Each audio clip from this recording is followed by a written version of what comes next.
తిరుమల పవిత్రతకు చంద్రబాబు భంగం కలిగించారని ఆయన చేసిన ఈ పాపాన్ని ప్రక్షాళన చేసేందుకు ఈ నెల 28న రాష్ట్ర వ్యాప్తంగా ఆలయాల్లో పూజలు నిర్వహించాలని వైఎస్ జగన్ పిలుపునిచ్చారు.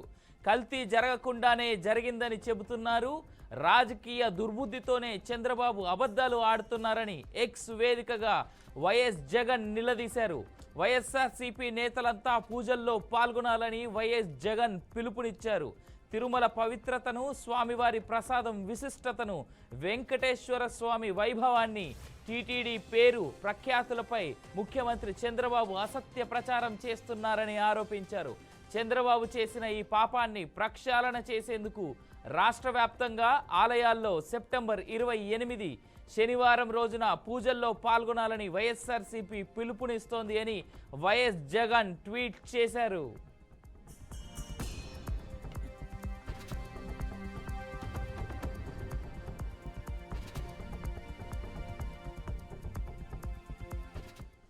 రైట్, ఇక ఇదే అంశానికి సంబంధించి మరింత సమాచారం మా గోపి అందిస్తారు. గోపి, చెప్పండి, జగన్మోహన్ రెడ్డి చేసినటువంటి ఈ ట్వీట్ని ఏ విధంగా చూడొచ్చు అంటారు? జగన్మోహన్ రెడ్డి ఇచ్చినటువంటి ఈ పిలుపు ఎంతవరకు సక్సెస్ అవుద్దని అనుకుంటున్నారు? అవినాష్, మొత్తం మీద గత కొద్ది రోజుల నుంచి మనం చూస్తున్నాం శ్రీవారి లడ్డూ ప్రసాదాల్లో అనిమల్ ఫ్యాట్ కలిసాయంటూ కూడా ఇప్పటికే ప్రభుత్వం ఒక నిర్ణయం తీసుకోవడం జరిగింది. సిట్ దర్యాప్తు చేసే విధంగా కూడా చర్యలు తీసుకోవడం జరిగింది. అయితే దీనికి విరుద్ధంగా మొదటి నుంచి కూడా అంటే ఇదంతా కూడా తప్పుడు ప్రచారం చేస్తున్నారు. హిందూ భక్తుల్లో కావచ్చు, లేదంటే శ్రీవారి భక్తుల్లో రకరకాల అపోహలు క్రియేట్ చేసేందుకు చేస్తున్నారంటూ కూడా వైసీపీ అధినేత జగన్మోహన్ రెడ్డి కూడా తప్పుపడుతూ వస్తున్నారు. ఆ పార్టీ కూడా దీన్ని ఖండించడం జరిగింది. అయితే మరో అడుగు ముందుకేసినట్టు వైఎస్ఆర్సీపీ అధినేత జగన్మోహన్ రెడ్డి ఈ నెల 28వ తారీఖున అంటే సీఎం స్థాయిలో ఉన్నటువంటి చంద్రబాబు ఈ రకంగా తప్పుడు ప్రచారాలు చేయడం, లేదా భక్తులను అపోహలు గురి చేసే రకంగా వైసీపీని అంటే పార్టీని దెబ్బతీసే రకంగా ఏ విధంగా స్వామివారికి సంబంధించినటువంటి ఇష్యూని కూడా దీన్ని ఇట్లా అంటే పార్టీ పైన రుద్దడం కరెక్ట్ కాదంటూ కూడా ఆయన ట్వీట్ చేయడం జరిగింది. 28వ తారీఖున రాష్ట్ర వ్యాప్తంగా ఉన్నటువంటి హిందూ ఆలయాల్లో ప్రతి వైఎస్ఆర్సీపీ పార్టీ తరఫున ప్రతి ఒక్కరు కూడా భక్తులందరూ కూడా అందులో అంటే ఆలయాల్లో పాల్గొని అక్కడ శుద్ధి కార్యక్రమాలు చేయాలి. ఎందుకంటే ముఖ్యమంత్రిగా ఉన్నటువంటి స్థాయిలో ఉన్నటువంటి చంద్రబాబు ఇలా అబద్ధపు ప్రచారాలు చేయడం, లేదంటే భక్తుల మనోభావాలు దెబ్బతీసే రకంగా కూడా నీళ్లు అనిమల్స్ ఫ్యాట్స్ కలిసాయంటూ కూడా ఇట్లా చేయడం కరెక్ట్ కాదని అనే అభిప్రాయంతో ఆలయాల్లో అపవిత్రం జరిగింది. కాబట్టి పవిత్రంగా మీరందరూ కూడా అంటే పార్టీ తరఫున అందరూ కూడా ఈ కార్యక్రమాల్లో పాల్గొనాలి, శుద్ధి కార్యక్రమాలు చేయాలంటూ కూడా పిలుపు ఇవ్వడం జరిగింది. అదే రోజు అంటే మాజీ ముఖ్యమంత్రి జగన్మోహన్ రెడ్డి తిరుపతి రానున్నారు. తిరుపతి నుంచి తిరుమలకి నడిచి వెళ్లి కాలిబాటకుండా కూడా నడిచి వెళ్లి శ్రీవారిని దర్శించుకోనున్నట్లు కూడా సమాచారం వస్తుంది. దీనికి సంబంధించి ఇప్పటికే ఆయన ఒక ట్వీట్ ద్వారా కూడా ఆయన పార్టీకి సంబంధించిన కార్యక్రమాలు 28వ తారీఖున ఏ విధంగా చేయబోతున్నారు అంటే దానిపైన పార్టీ పరంగా చూసుకున్న కార్యక్రమాలు కూడా వెల్లడించడం జరిగింది. ఇంక తిరుమల షెడ్యూల్ కి సంబంధించి పార్టీకి సంబంధించి ఉన్నటువంటి వర్గాల నుంచి కూడా మనకు వస్తున్న సమాచారం ఏంటంటే అదే రోజు ఆలయాల్లో పలు చోట్ల పాల్గొంటారు. దాని తర్వాత నేరుగా తిరుపతికి చేరుకుని తిరుపతి నుంచి కూడా కాలిబాటకుండా, ఎందుకంటే సామాన్య భక్తులు తిరుమలకి నడుచుకుంటూ వెళ్తారు.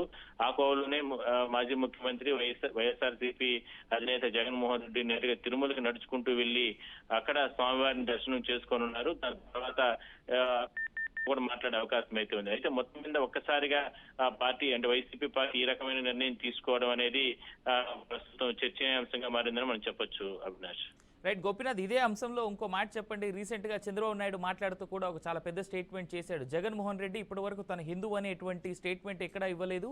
కేవలం హిందుత్వాన్ని నమ్మేటువంటి వాళ్ళు మాత్రమే టీటీడీ టెంపుల్లో, తిరుమల తిరుపతి దేవస్థానంలో ఆ వెంకటేశ్వర స్వామిని దర్శనం చేసుకునేటువంటి అధికారం పొందుతారు అని. సో ఇప్పటి వరకు జగన్మోహన్ రెడ్డి ఎలాంటి స్టేట్మెంట్ ఇవ్వలేదు అనేటువంటి మాట రీసెంట్గా ప్రస్తుత సీఎం చంద్రబాబు నాయుడు అలాంటి మాట చెప్పిన తర్వాత జగన్మోహన్ రెడ్డి కనీసం ఇప్పటికైనా హిందుత్వ వాదాన్ని కానీ, హిందువుల్ని కానీ, హిందూ ధర్మాన్ని కానీ నేను నమ్ముతాను అనేటువంటి స్టేట్మెంట్ ఏమైనా ఇచ్చేటువంటి ఆస్కారం ఉందా?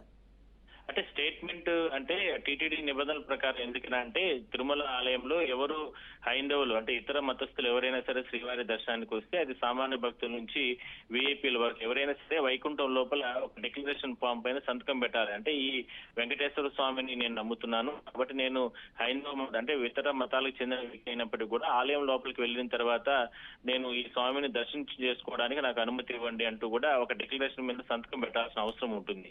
అయితే గతంలో అంటే మాజీ అంటే అప్పుడు పార్టీ అధినేతగా ఉన్న సమయంలో కావచ్చు, లేదంటే దాని తర్వాత ముఖ్యమంత్రి అయిన సమయంలో కూడా ఎన్నో సార్లు తిరుమలకి జగన్మోహన్ రెడ్డి వచ్చినప్పుడు కూడా ఎక్కడా కూడా ఆయన డిక్లరేషన్ మీద సంతకాలు పెట్టలేదు.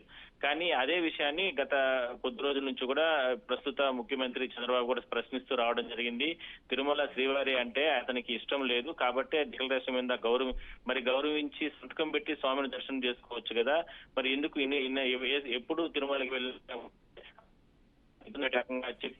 ఇబ్బంది పెట్టే రకంగా ఉండి దాని తర్వాత స్వామి దర్శనానికి వెళ్తున్నట్టు కూడా రకరకాల కామెంట్స్ చేయడం జరిగింది. అయితే ఇప్పుడు తాజాగా 28వ తారీఖు షెడ్యూల్ ప్రకారం ఆయన తిరుమలకు అవకాశం ఉంది కాబట్టి మరి ఈసారైనా సరే అంటే తెలుగుదేశం పార్టీ అధినేత చంద్రబాబు ముఖ్యమంత్రిగా ప్రస్తుతానికి కూడా ఆయన హాట్ కామెంట్ చేశారు. అదే కాకుండా ఇప్పుడు రాష్ట్ర వ్యాప్తంగా ఈ లడ్డూలకు సంబంధించినటువంటి ఇష్యూ నడుస్తుంది. శ్రీవారి లడ్డూ ప్రసాదాల్లో అనిమల్ ఫ్యాట్స్ కలిశాయని, అదే కాకుండా రాష్ట్ర వ్యాప్తంగా ఉన్నటువంటి ప్రముఖ ఆలయాల్లో కూడా అలాంటి నెయ్యి సరఫరా జరిగిందంటూ కూడా ఇప్పటికీ కూడా ఎంక్వైరీ నడుస్తుంది. కాబట్టి మరి ఇప్పుడు జరుగుతున్న తరుణంలో ఈసారి ఇప్పుడు 28వ తారీఖున మరో 2 రోజులు తిరుమలకి నడుచుకుంటూ వస్తారు కాబట్టి మరి ఇప్పుడైనా సరే డిక్లరేషన్ సంతకాలు పెట్టరా లేదా నేరుగానే ఆలయం లోపలికి వెళ్తారా? మరి అలా వెళ్తే టీటీడీ అంటే పోలీసులు కావచ్చు లేదంటే ప్రభుత్వం అనుమతిస్తుందా ఏందనేది వేచి చూడాలి. ఒకవేళ అలాంటి ఒకవేళ నిజంగానే ఆయన చంద్రబాబు ఇట్లా హాట్ కామెంట్స్ చేశారు కాబట్టి దానికి లోబడి టీటీడీ నిబంధనలు నేను స్వామివారిని గౌరవిస్తున్నాను, ఇక్కడ చంద్రబాబు చేసిన కామెంట్స్ నేను సంతకాలు పెట్టట్లేదు, డిక్లరేషన్ సంతకాలు పెట్టడం లేదు,